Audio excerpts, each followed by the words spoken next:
yang dimana merasa haus dan lapar terus akan firman. Itulah proses kita untuk mengenal Tuhan. Amin.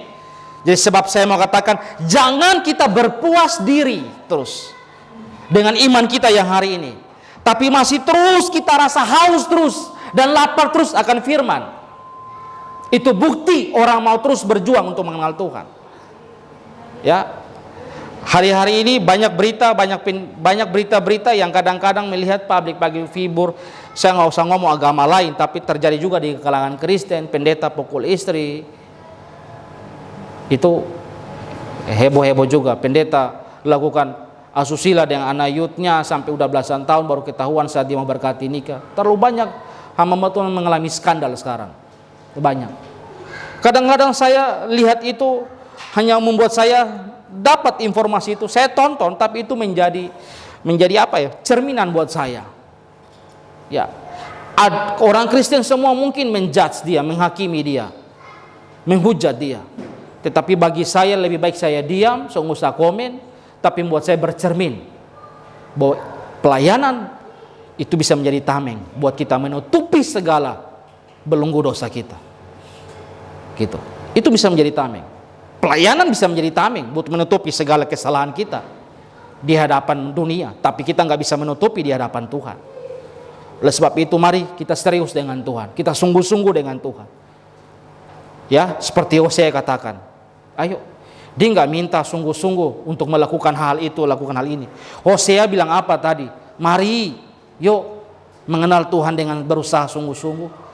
Hosea nggak mengajak mari kita lakukan mengenal Tuhan dengan lakukan ini, lakukan itu. Enggak, cuma satu hal aja diminta, berusaha sungguh-sungguh mengenal Tuhan. Kenali dia. Bagaimana cara kita mengenali Tuhan kalau kita nggak pernah membangun hubungan dengan dia?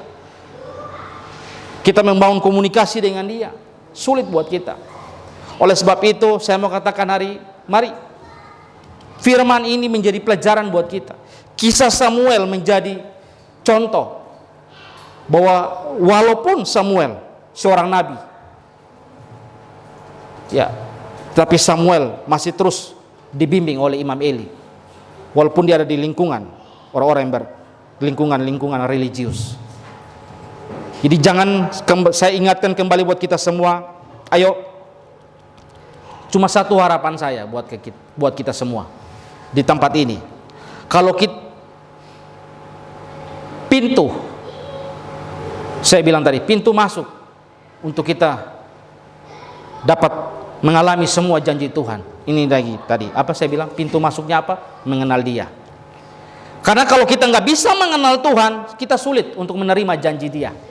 Dia nggak akan bisa muncul seperti fajar, ya. Dia nggak akan bisa datang seperti hujan. Tetapi ketika kita keseriusan kita, kesungguhan kita, dengan segenap hati kita, dengan kesungguhan kita, semua yang kita berikan pada Tuhan, waktu, tenaga, pikiran semua, itu bukti kalau kita mau sungguh-sungguh dengan dia. Ya, kita mengatasnamakan pelayanan itu bukan menjadi ukuran. Ya, saya pun bisa saja, ya, bisa seperti itu, mengatasnama pelayanan. Tapi sebenarnya tanda kutip bisa aja saya menjadikan objek pelayanan itu untuk keuntungan, bisa saja.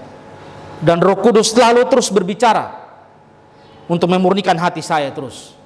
Jujur, banyak pergumulan, banyak beban, seringkali timbul isi hati, mau mencoba.